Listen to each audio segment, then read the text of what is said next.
All right, appreciate everyone gathering today. We're going to go ahead and call the General Laws Gaming Subcommittee to order. And Clerk, do we need to do a roll call? Go for it. Senator Ruff. Aye. Here. Senator Eben. Here. Senator Donovan. Senator Mason. Here. Senator Boysko. Here. Senator Pillion. Senator Bell. Here. Senator Kiggins. Here. Chairman McPike. Here. Mr. Chair, you have a quorum. Thank you very much. I appreciate Sean. This is also being broadcast. Is that correct as well? Yes. Outstanding. Thank you. I want to make sure folks have access to the material we're going to cover today. A couple of notes on the agenda. I think the electronic agenda had a public comment as agenda item 3. Our hard copy of the agenda has discussion. It's the intent that after today we'll go through presentations and an overview of Senate Bill 1407 today and allow extensive public comment at our second meeting, because we want to go through the basics of the bill that was PBI during the general session, go through the mechanics of the bill to bring the subcommittee back up to speed, and then have more stakeholder feedback and public input on the third meeting, the second meeting, anticipating that we're going to have a third meeting to do follow-up from the public comment, following up, finding experts if we need them to bring to the committee to better inform us from both lottery, problem gaming. There's probably others from the industries, local government that may want to provide input. We want to make sure we incorporate that feedback in this process. So I just want to make sure those that are watching or in the audience sort of got a sense of the cadence of what we're going to be tackling in the agenda for both today as well as the second meeting and where we anticipate we'll be in the third meeting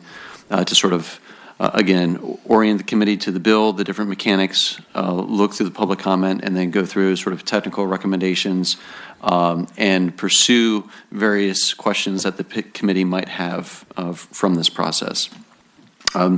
So with that, I'm going to turn it over to the bill patron, Senator Bell, to give us an overview of Senate Bill 1407, going through some of the mechanisms of the bill, as well as to also do some follow-up to Senator Bell's work at looking at other state legislators and sort of comparative legislation that is out there. So, Senator Bell. Thank you.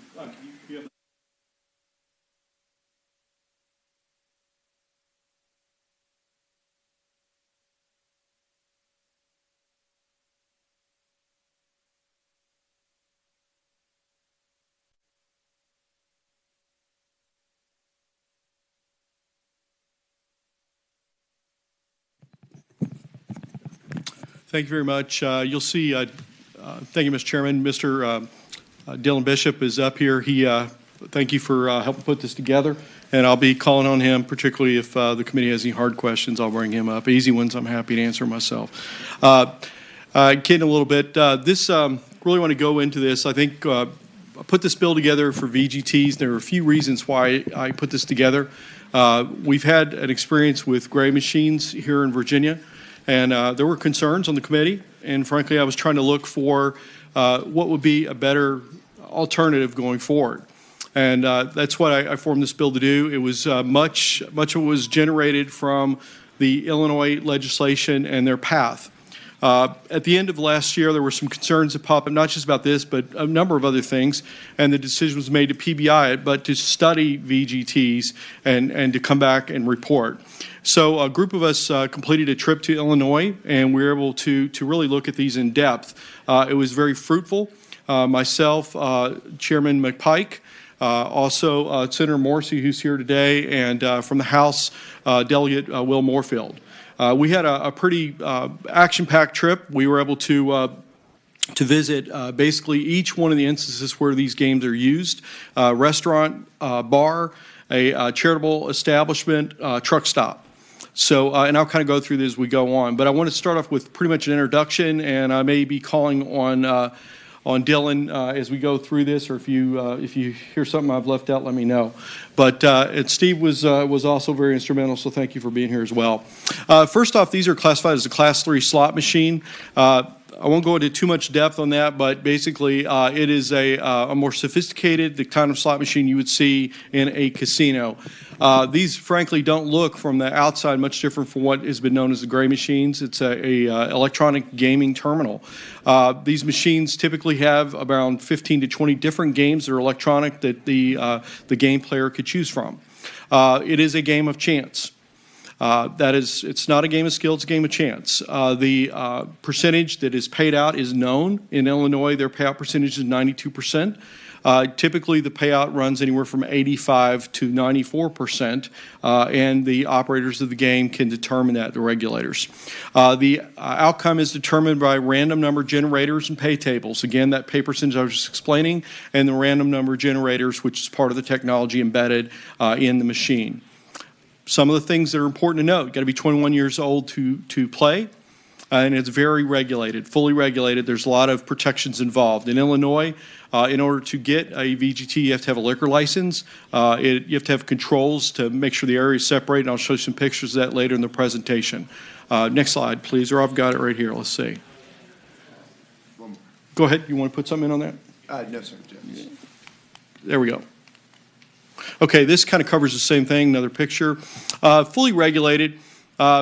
These games are typically made by a number of major manufacturers who've done this for many years. International Gaming Technologies, one Bally's. There's a number of other ones.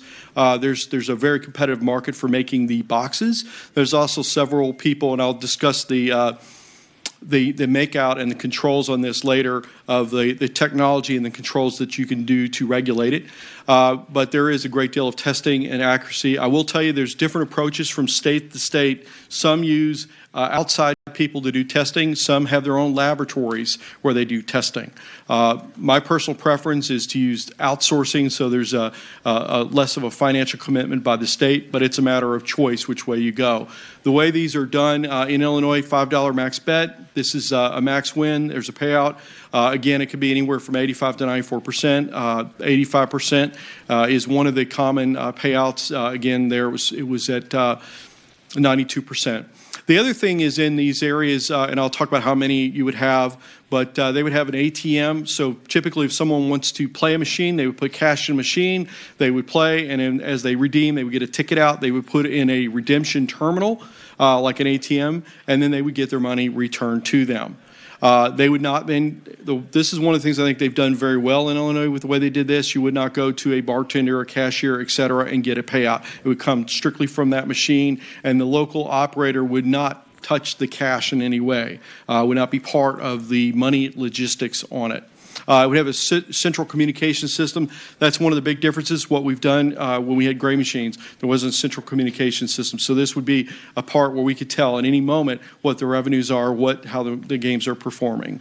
And it's a really important part of the controls. These terminals, I mentioned that before. There are a number of different controls on them. If a machine is moved or tampered with, it's disabled.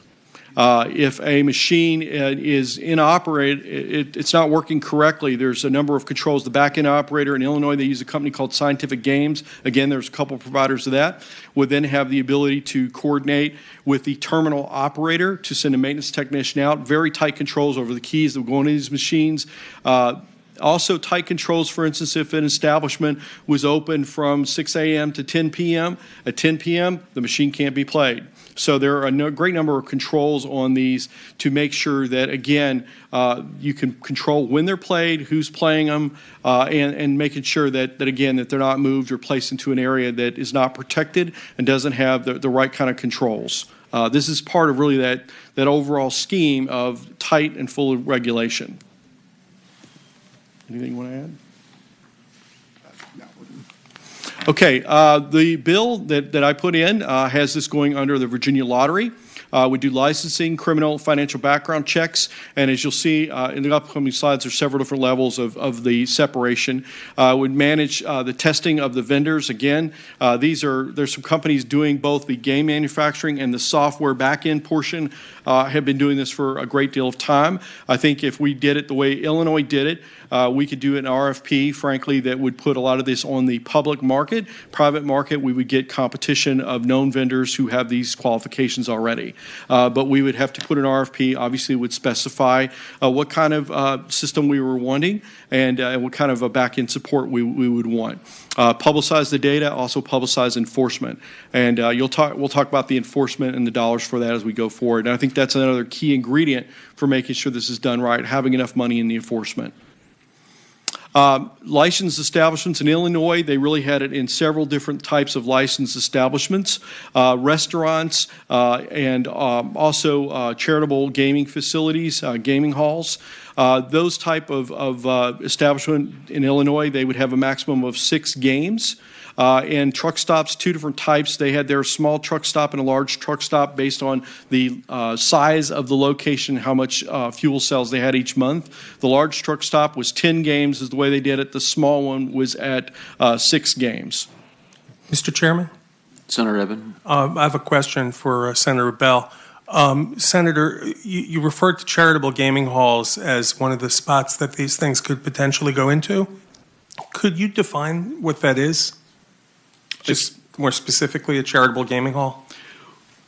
Mr. Chairman, charitable gaming, first off, in the Virginia Code, we already defined charitable organizations that do currently Texas Hold'em, bingo, and they were using gray machines. Now, I will tell you there's some parts of the code that I think we need to define further because we have what's some of the areas where gaming can take place, and it's not really clearly defined. What this would be a charitable organization, typically a VFW or American Legion post in an area that they would have, and I'll show you some pictures that would resemble that. What we saw in Illinois was we visited American Legion Post. There was a separate area for gaming, but it was in the basically the bar area of that lodge. And Mr. Chairman, if I could follow up. Senator Evan. On the ABC licensed restaurants and retailers, does your bill contemplate or does your proposal you're developing contemplate that these machines could go into any restaurant, any family restaurant, or any retailer that sells alcohol in the entire Commonwealth, or would it be more limited than that? Mr. Chairman, on the surface, it would go to that. However, as I'll explain later, there's also opt-out options where counties, cities, and towns could opt out and not have any in their location. The other thing is the proposal, and I'll show some pictures of this too, would have to have separate areas for these to be in. Some locations, unless they want to modify, may not be able to provide a separate area. So they may not be appropriate for them. So I think with these controls and, again, the local option, I can't say it would be everywhere. We also would have to determine how many we would want. Some of the modeling I'm going to show you is done at 10,000 machines. Illinois currently has 40,000 machines at 7,000 locations, I believe. So we would have to determine what is that right number for us. I will tell you the Illinois model, there are none of these in Chicago. Chicago's about 4 million people. The Illinois total population is 12 million. So if you take out of Chicago out of that, we're about the same population at 8 million. So it is a pretty decent comparison. Other states that have these are Pennsylvania, Louisiana. There's some good learning there. And again, each one does things slightly different, and there's some reasoning why they do it.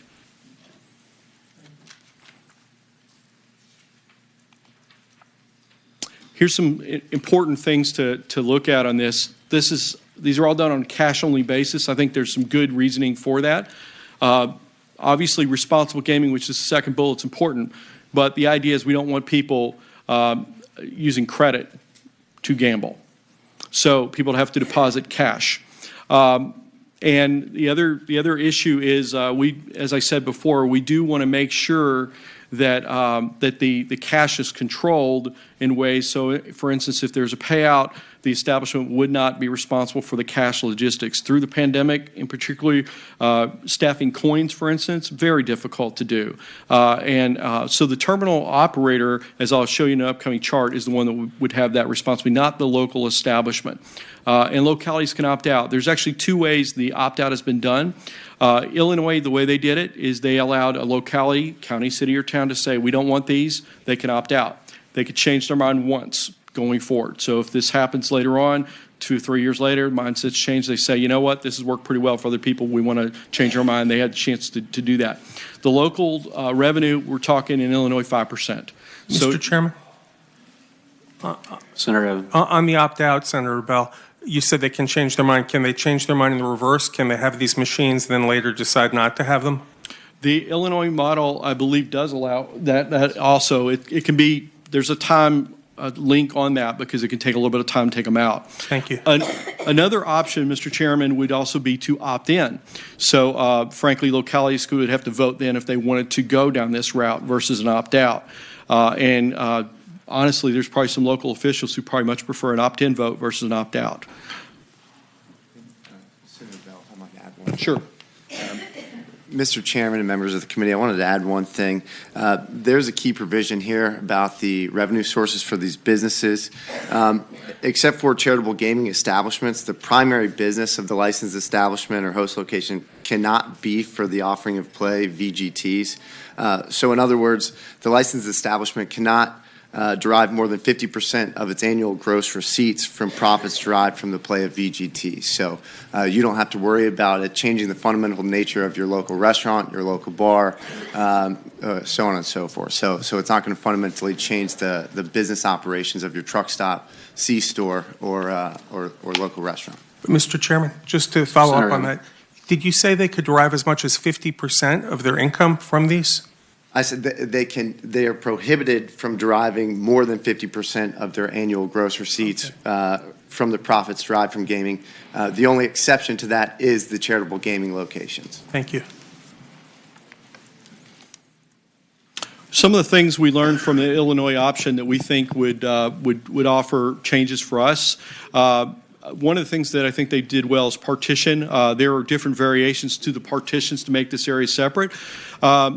But this shows you one option. Frankly, I like it if it's completely closed off. The ones that were completely closed off, they actually had readers. Important things with these, the way they do it is unlike a casino, which typically tracks each person's identity, and they have loyalty programs. They know who you are. They know how much you gamble, and then they might offer you free rooms or food or other things to get you to go to their establishment more. You can't do that kind of tracking with video gaming terminals. What they've done in the states that use these, you can have a sign up where you say, I every 10 times somebody goes there, they get a free pizza or something.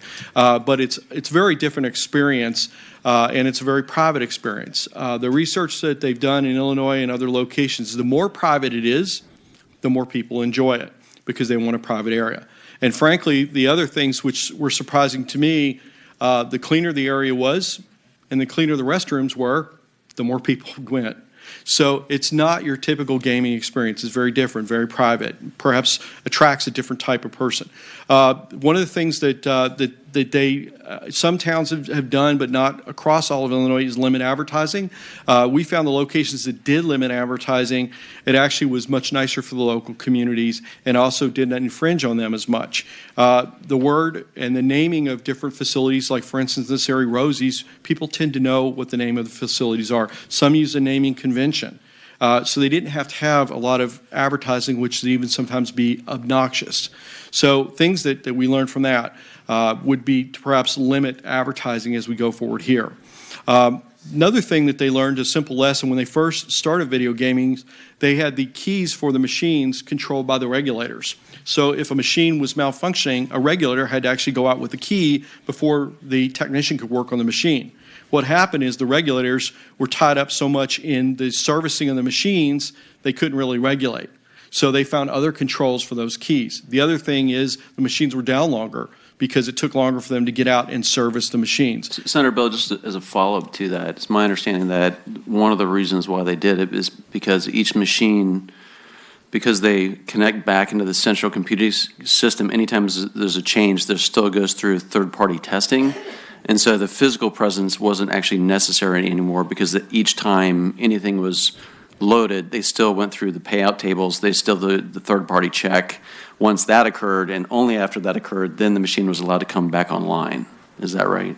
Yeah, Mr. Chairman, that is correct. There's a couple different things. Part of a malfunction could be a physical malfunction. It could be electronic malfunction. It could be as simple, even though it's protection, somebody spills a drink in a machine. The number of things could cause it. But to your point, there are a number of back-end controls and protections that, with other safeguards on the key, they found that they could still have that security without having the agents tied up completely and just monitoring keys and actually going out. The other thing is much like our state, in many cases, the physical distance would require hours of driving to get to some of these locations. So you have to think about that when you disperse agents. This is one of the key things that I came away from the trip with, and the power of really these separations, the way they set this up. We have the manufacturer, distributor. I mentioned a couple of the companies, International Gaming Technologies, Bally's. There's a number of others that makes these machines. The terminal operator. This is the company that actually purchased the machine, invested the money, put them in a location, and also would manage the servicing of the machine and also the cash logistics, so that ATM-type machine, when someone would cash out, they would be responsible for keeping, taking cash out of that, putting cash in. Obviously, that's a pretty secure function. Taking that off of the local operator, it takes a big risk factor off of that local operator. And then the last one is licensed establishments. This would be the location where the machines are located. This location would have to provide that area that is separate. They would have to provide the power outlets for the 6 machines, for instance, and the 1 cash terminal. And they'd also have to make sure minors are not going to that area. They'd have to provide those kind of safety controls. So the relationship between these, I think, is a really important part of it. Frankly, having the cash controlled and protected by the terminal operator takes a tremendous amount of risk off of that local establishment, the licensed establishment. It also takes a tremendous amount of risk out of the overall system, meaning controlling the funds and making sure it is highly regulated. Senator Bell, before you move on. Mr. Bishop. Chairman and members of the subcommittee, I want to touch on capital improvements. We well realize that the reason why a number of folks are interested in this is supporting and subsidizing our small businesses, particularly convenience stores, truck stops, and bars and restaurants. The relationship between the terminal operator and the licensed establishment actually encourages the terminal operator to make capital improvements and investments into that host location. For example, the terminal operator is encouraged and is permitted to make structural changes to separate the gaming area up to $2,500 in that licensed establishment. Any cost exceeding $2,500 can be split between the terminal operator and the establishment. The terminal operator is also permitted to pay for surveillance to monitor the gaming area, security and alarm systems to protect the VGT area, cosmetic improvements to the gaming area, and also the terminal operator is permitted to procure the network infrastructure associated with connecting to the central computing system. Mr. Bishop, can you identify why it's I see the second bullet here says prohibit inducements, why it's important to articulate in the statute what is permissible capital improvement versus what is not, and what's been experienced in other states? Yes, sir. So an inducement is defined as consideration paid by the manufacturer or terminal operator to the licensed establishment for placement of games. And that would include prepayment of gaming revenues, or basically saying, violating the established revenue splits that I think Senator Bell is about to go into, and saying, well, instead of splitting the revenue like the way the statute requires, we're going to give you another point or two on the other side of it. What that causes is a race to the bottom between terminal operators, and it actually reduces the quality of the games and brings to light some unsavoriness that, frankly, we want to keep out of this environment. Thank you, sir. Mr. Chairman, I'll just add the inducements, I think, is an important point. Thank you for asking that question. By taking that out, really what these terminal operators, and in Illinois you've got a number of them, there's 2 that have kind of emerged as the largest ones, but what it does is it really has the terminal operators compete on quality. So if you're a local establishment and you're deciding which terminal operator you want to be affiliated with, you can look at how quickly they perform maintenance on a terminal. You can look at what their customer satisfaction is, and versus who tries to give you the best money deal. So without inducements being involved or controlled at a very low level, it's really a quality of service issue. And then I think it becomes a good relationship, and it also makes it more transparent since it's prohibited from anybody doing that.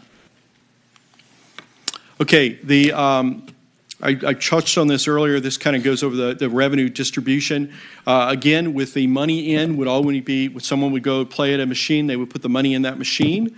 And then when they are ready to cash out, ticket comes out, they would go to the terminal. So again, they're not going to the cashier, they're not going to the bartender, it's from the terminal. If someone would win a larger jackpot, and again, that's controlled, that terminal operator would dispatch someone out, and what they've done is issue them a check. So again, we're not going to have that local establishment be responsible on the hook for that large amount of cash to pay out. And this shows the different split. The other nice thing that I learned from this split is by doing this, the states who've done it like this, it actually keeps competition at the terminal operator level to keep the games fresh. It again shows that we're making sure that it doesn't get stale and old. And it competes, again, for quality based on who does the best job of servicing and customer satisfaction. Honestly, looking at the Illinois model and the different establishments, I think everyone also usually has preconceived notions. As I looked at them, and frankly, I've made no secret about this, I like to gamble. I've gone to Vegas a number of times. And normally you go in a casino and it's a certain type of experience. These are very different. There are no drinks provided to people. People aren't smoking. Frankly, I saw mainly people who were senior citizens, and it was quiet, and they wanted to do this experience alone. So I think this is kind of a different experience from, I know what I had in my head and what many people might think about them. It's a more private experience. The revenue here has really been quite a story. And if you look at the revenue growth from the video gaming terminals, again, it's all regulated. Sorry, Senator Bill. Can you go back to the previous slide? Sure. So the bill is proposed right now, just to, I guess, walk through, does roughly a 1/3 split in terms of revenue. And I think you have, correct me if I'm wrong, out of the 34% in taxes, it's 29% to the state and 5% to the locality. 5% to the locality, which has been the split that's been normally used. And thank you for having me go back. The other issue here is the licensed establishment. We visited multi-generational facilities. We visit one bar, I think it was third-generation family owned. They were struggling through the pandemic. A lot of these establishments have been struggling. And frankly, in Virginia, many establishments, small stores, became addicted to the revenue they got from gray machines. We shut those down. They don't have that revenue anymore. This revenue that they're receiving from these VGTs has been a lifesaver. The one third-generation family-owned bar, since they started doing these, they actually now have been able to do an expansion of their facility. They offer now food. They didn't do that before. They bought adjacent property, and they're doing an outside patio. They hired 2 more workers for 6 more shifts.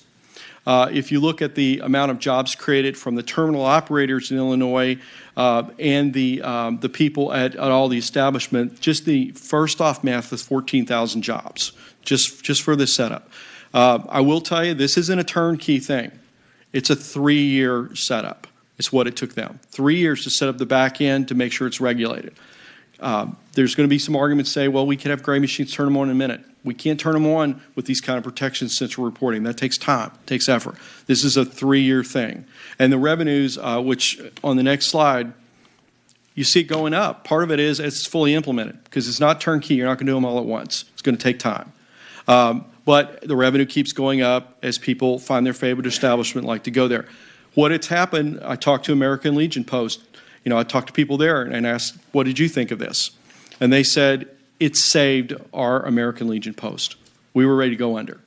The one operator, again, the family restaurant, it saved them. We went to another establishment, and I heard the same story from them.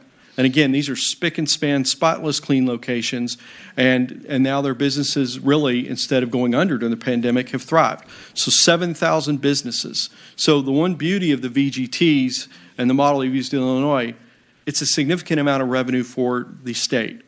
And to put that in perspective, they're now bringing in $70 to $80 million a month. That's almost $1 billion a year.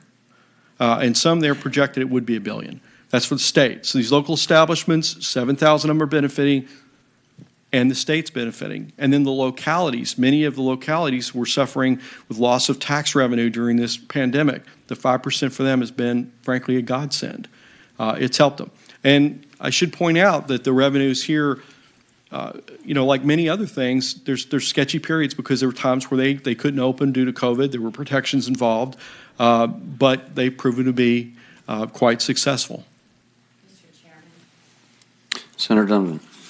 the revenues that you're citing here, are those the state share of taxes, or is that total? Mr. Chairman, Senator Donovan, this is just the state share of the revenue. Senator Kiggins. Do we have any comparison as far as what the games of skill used to bring in Virginia? Do you have any revenue charts? I will tell you, when we extended the games of skill for 1 year, it was $100 million. And Mr. Chairman and Senator Kiggins, what we're estimating here, and I think Senator Bell is going to get to it in about 2 slides, we're estimating once we get ramped up that the Commonwealth would bring in about $181 million a year in tax revenue alone. So it would almost double the amount of revenue that the Gray Games produce for the Commonwealth with markedly more regulatory strenuousness. Yeah, in Illinois, this is a comparison VGTs versus casinos. And I think this was, we met with Illinois legislators when we were there, both from their House and Senate, and found that they were kind of surprised at the way these were performed and started outperforming casinos.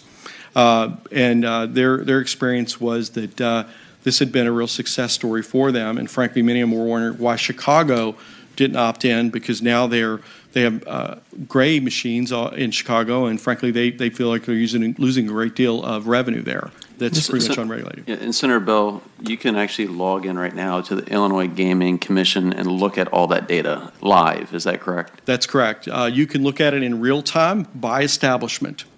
Mr. Chairman? Senator Eben.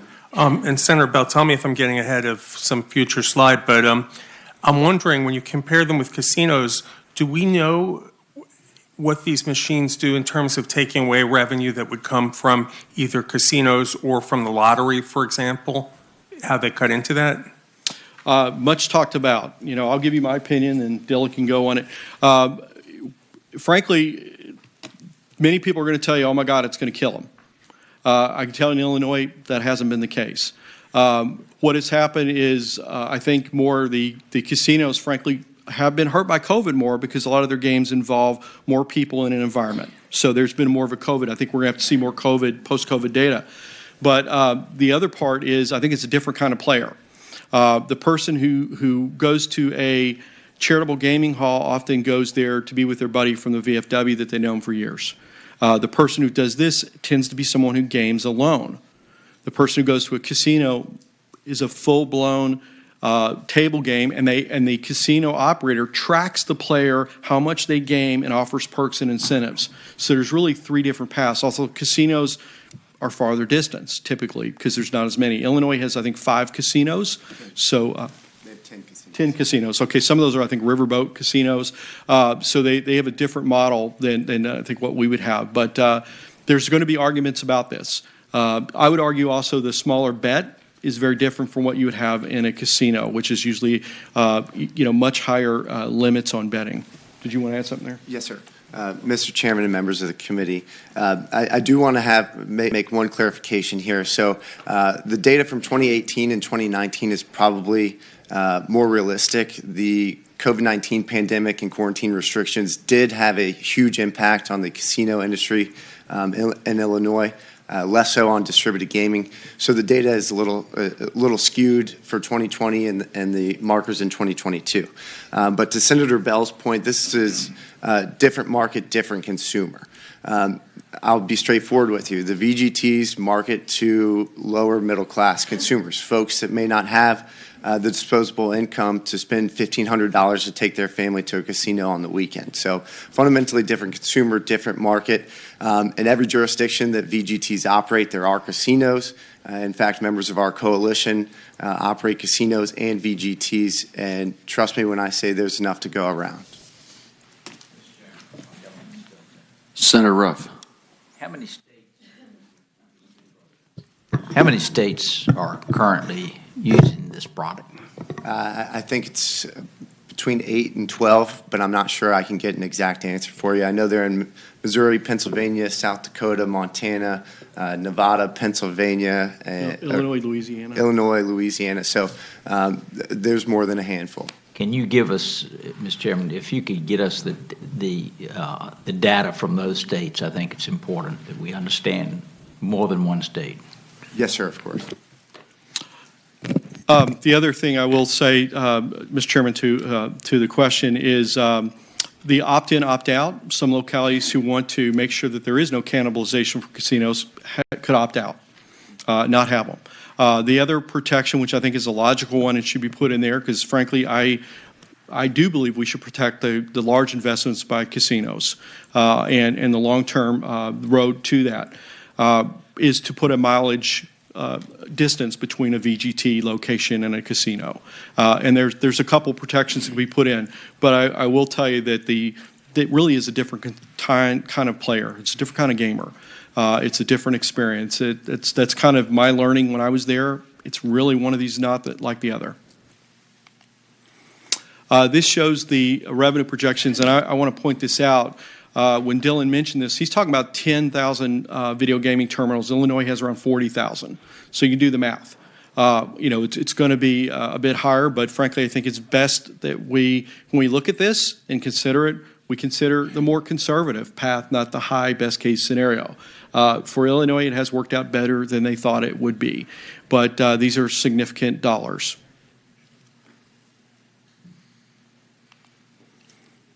And again, this is the tax distribution. This is only at 10,000 VGTs versus Illinois, again, has 40,000. And again, there's a difference between, I want to be clear about this. If we did this, it would be about a 3-year path because we want to make sure we do it with the regulation, the back-end support, it's rolled out correctly.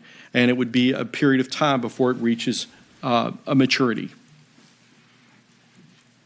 There also would be a fund set up for, in addition to the locality, 3%. I will tell you nationwide, my studies show that between 3 and 5% is what's used for administration. I think fundamentally this is one of our current problems that we need to look at.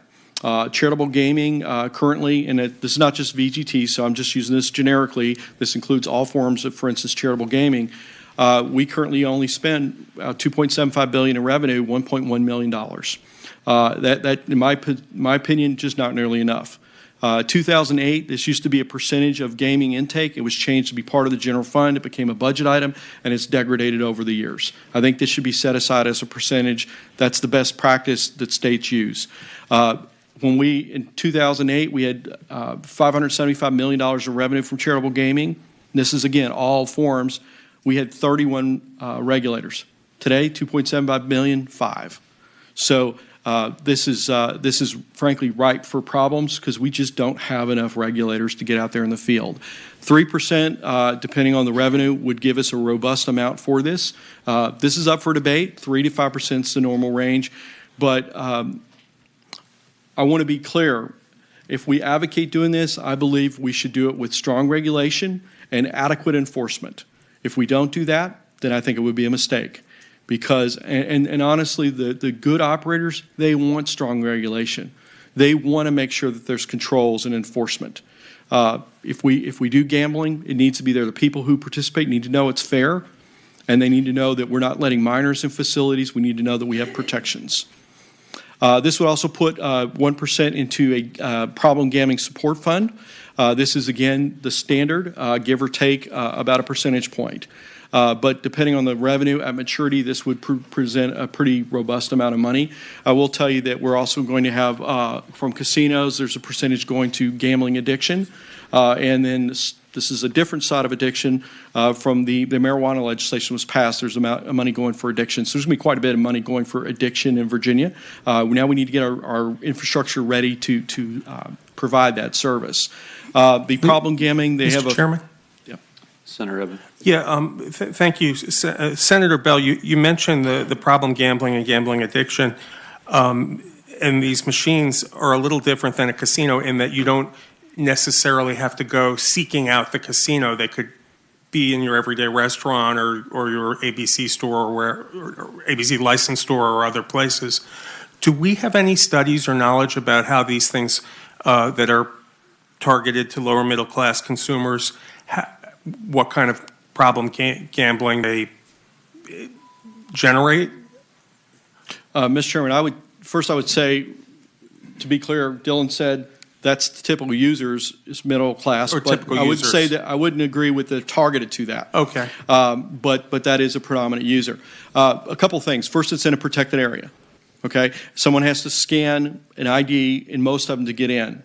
It would take any ID, it doesn't record any information. I use my Virginia ID, my driver's license, just to see if it would let me in. It did. It scanned the back of the code, recognized I was 21, and let me in. Part of their problem gambling program in Illinois, and I think this was a good model, people can self-enroll, and then it would not allow them in. So there's also other problem.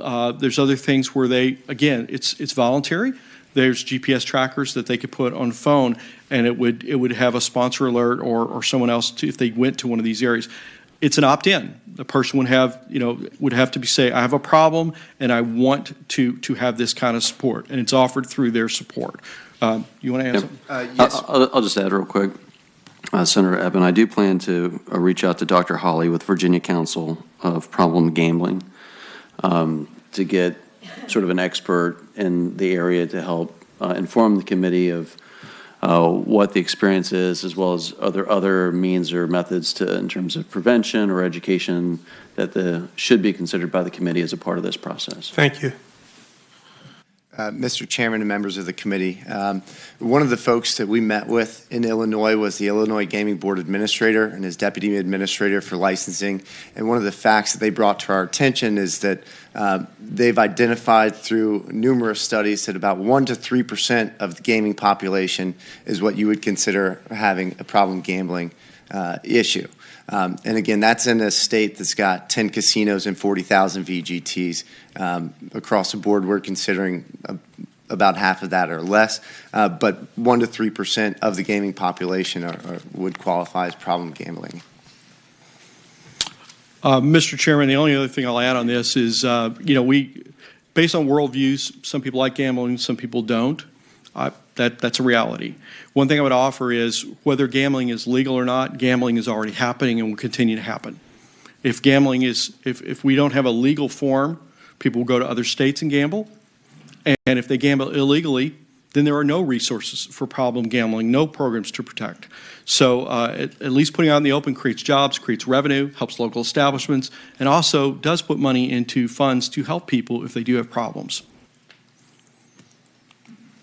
Before I go to questions, I'm going to ask Senator Morsi, Mr. Chair, if that's all right. He also was on the fact-finding trip, and he wanted to add some comments. Senator Morsi.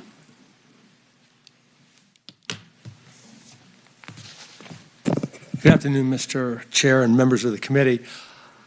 I went on this fact-finding trip. It was about a 32, 34-hour trip because I wanted to find out more about VGT. Right now, in my Senate district, if the referendum passes, they're going to build a casino, or one casino in South Richmond. In my district, right across the river, is Rosie's Emporium, which is a parlor where you bet on historical racing. And of course, there is the online gaming and sport betting. But importantly, in my district are 3 urban cities, Richmond, Petersburg, and Hopewell. And if you travel to any one of those cities, you're going to find in almost every single convenience store, or you would have until they were banned, those gray machines or skilled machines. So I had an interest in it. Unlike Senator Bell, I don't gamble, and if the few times that I've done it 20, 30 years ago, I was very poor at it. But I want to know what's going in, what might take place in my district. So I went out there, and I had several takeaways. The first one is this, and if you get an opportunity to go out there, I'd encourage you to do it, those folks that haven't had a chance. I first landed in Illinois and with corn crops all around and wondering just where I was. And then we got out there and we visited different locations, and I can tell you from the questions that I asked, it wasn't sanitized. It wasn't, the folks that were showing us, we're going to show you an isolated area. I absolutely felt that I got a full flavor of where these operations were being handled. And here's my first takeaway. unlike in Virginia, where the skilled games are sort of regulated and sort of policed, there is maximum regulation there. There is no opportunity to, pardon the expression, game the system. Every machine that is online, you can't go off for 10 minutes without the Illinois Gaming Board knowing about it. You can't operate what was going on before in Virginia. There may be 5 machines at Joe's convenience store, 3 of them paying taxes, 2 of them not. Cannot happen. You can't even move a machine 6 feet without there being a tickler that goes off. So I was extremely impressed with the regulation, and that's after meeting with the gaming board officials and legislators. And another takeaway is where you go in there. Right now, I keep saying right now, but it's not right now because we've stopped it. But a few months ago, if you went into any of the 100 stores in Churchill or Petersburg or Hopewell, they're up against the wall and you'd have to stand over them, and the person that's gambling, can you hand me a Coke, a bottle of potato chips or a pack of potato chips? That's what's going on. They're stacked up against the wall. Here, they're almost, you saw that one video, that one picture that showed the room separated. They're all like that. And it's very clean, it's organized, it looks 10 times or 100 times better than what we see here. And also, it's regulated so that you put your license up there to go in, and whether it's an Illinois license or a California license, it measures it and monitors it so that somebody under 21 can't go in there. So the cleanliness of the operation was my second takeaway. The other one was the competitiveness. There are 5 TOs or terminal operators that we saw, that we met. They're competing with each other. How do you compete? The greater payoff. And also you compete by showing a better product, a cleaner environment, a regulated environment, that and the payoff. The other takeaway was this. I felt with certitude that the people that are regulating at the Illinois Gaming Board does a far, far superior job than what was done in Virginia. The taxes that are earned are going to come into the coffers of Virginia. Right now, here I go again, because we don't have them. But before, that wasn't the case. We collected 110 thereabouts $1 million. The state probably left $100 million on the table. Another, and probably one of my second to penultimate takeaway is this. The VGT revenue that they get in Illinois surpasses casinos. And it's not just because casinos are down in the last 2 years. But if you looked at that slide from 17 and 18, they were making more revenue for the state than the casinos. And there were 11 casinos in Illinois. The last point is this. If there's anybody in this room right now that thinks that skilled games or gray games are no longer operating in Virginia, you are drastically mistaken. The other day, I went over to Mechanicsville Turnpike, visit some businesses, some constituents, and you know what they're opening up now? With all these convenience stores that have shut down their machines, charitable gaming halls. And I went to one, and it was a third-tier strip center with no advertising above it, next to Red Beauty Supplies. Senator Morrissey, that was a strip mall? Did I say strip mall? Strip center. Okay. Don't know what that is. A strip mall center with 2 or 3 businesses. Chairman, one question. How do you tier the strip centers if it was a tier 3? Okay, the following. Sometimes you'll see a strip center where you have 25 shopping centers or shop. Yeah. Okay. All right. Let's bring this back into focus here. On Mechanicsville Turnpike, there were 3 buildings, and they were decrepit. There was no signage. But guess what there was? there was a building that had 20 machines in this building, and they called it the Charitable Gaming Hall. And they are collecting, the people are lining up to go in there and play, and Virginia is not getting any taxes at all. And there's at least 4 or 5 of them operating in the Richmond area. So that's my takeaway. I went there completely neutral and was wildly impressed with the organization that they have in Illinois, the regulations that are imposed, and how this could benefit the Commonwealth. Thank you, Senator Morrissey. Thank you. You certainly started to touch on a topic which is the subject of another subcommittee dealing with charities. At some point, some of this may or may not blend over, but that's certainly a subject of another subcommittee's work. I will open up to questions from the committee. Senator Mason. Thank you, Mr. Chairman.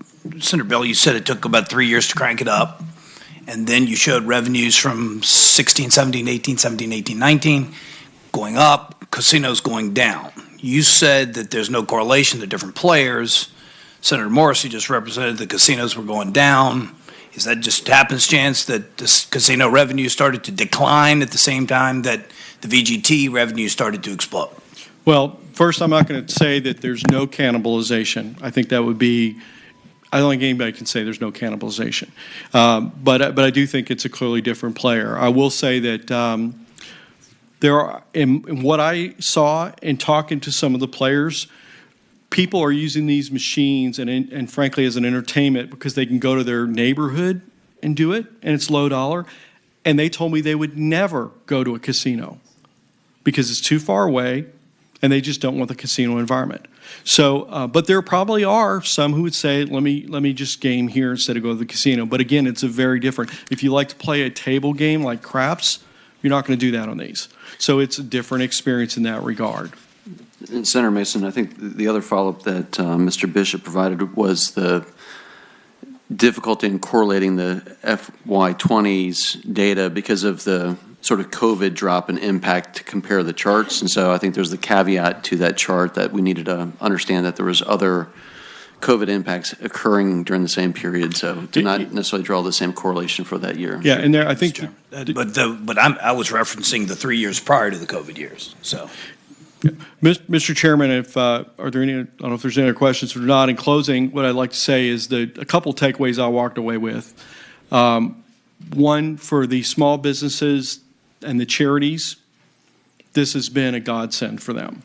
These machines have brought in the very least performing about $10,000 per machine for those businesses. The higher performing ones, 3 times that. And for these businesses, it's saved them, it's revitalized them, it's kept them open, it's allowed them to hire more people and expand. That's a good news story. To do that across a lot of operators all over a state spreads the wealth out. The other thing is this revenue that comes in, I think, could do tremendous good. We have outlawed gray machines. We heard some things that caused us a lot of trouble that led us to that decision. But many of these operators small stores have, I think, grown addicted to that revenue. This would give another pathway to many of those businesses, which I think is very important. And the last thing, that revenue for the state. You know, frankly, I'll just divulge this here. It breaks my heart to know we have children going to schools that are falling apart all over the Commonwealth. Last year, we passed a bill that would allow us to do a $3 million fund, but there's no money for it. We really have no money. I'd like to put 100% of this money towards rebuilding those fallen apart schools. And this would do a significant amount of good. If we get to the point where Illinois is at, we're talking 100 new schools a year. 5 years after full implementation, we'd be the best schools in America. Instead of just talking about rebuilding these schools, this is a pathway to help businesses, to create jobs, and to finally rebuild those schools with real money. Other questions from the committee? Mr. Chairman. I'll go down the order. Senator Ruff. And I'll Thank you, Mr. Chairman. Going back to Illinois and regulation, do they have one organization that oversees casinos and these, or do they have 2 bureaucracies or 3 bureaucracies? Yeah, it's just one. They have some divisions within, and frankly, I think that's a maturity we should consider here as well as we look at the different ones. But they have one. They have If memory serves me, I think about 300 regulators on VGTs. Yeah, 300 regulators. It was 300 total. 300 total. Okay, so that gets them out. For all the. For all. Okay. Okay. And they're almost they're like sworn officers as well that go out in the field. Thank you. Senator Evan. Yeah, just to clarify your comment, does your bill that you introduced last year, does that dedicate all the money to schools? It does not, but when I revise it and submit it again, I guarantee it will. Okay, thank you. Senator Boysko? Any questions? Senator Higgins. I just had a question about the manufacturer, I guess, of the games. Was it one company that's manufacturing all 20,000? Is this one group that will benefit, or is there competition, or how's that working? There's a great deal of competition. I mentioned two of them. I don't know if you can tell me more. International Gaming Technologies, Bally's. They make games for, frankly, Las Vegas casinos and other ones. And what are some other ones? So I don't know have all their names, but there's probably about 50, if not more, gaming manufacturers. And in Illinois alone, there's over 70 terminal operators. So it's not a monopoly by any means. Yeah, and a matter of fact, what I saw in the different facilities was different types of machines made by different manufacturers.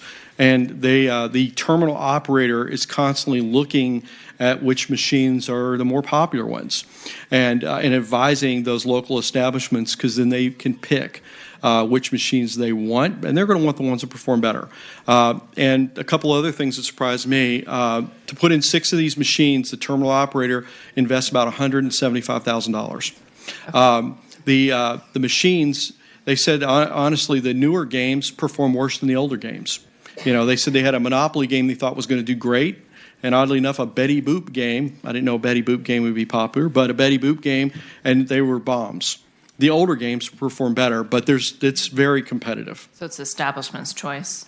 It's the establishment working with the terminal operator to pick which games, but everyone I saw, nobody had games from all one manufacturer. They were all a mix. Okay, thank you. Thank you, Mr. Chair. Just one more question, or I guess concern. Yep, Senator Just thank you.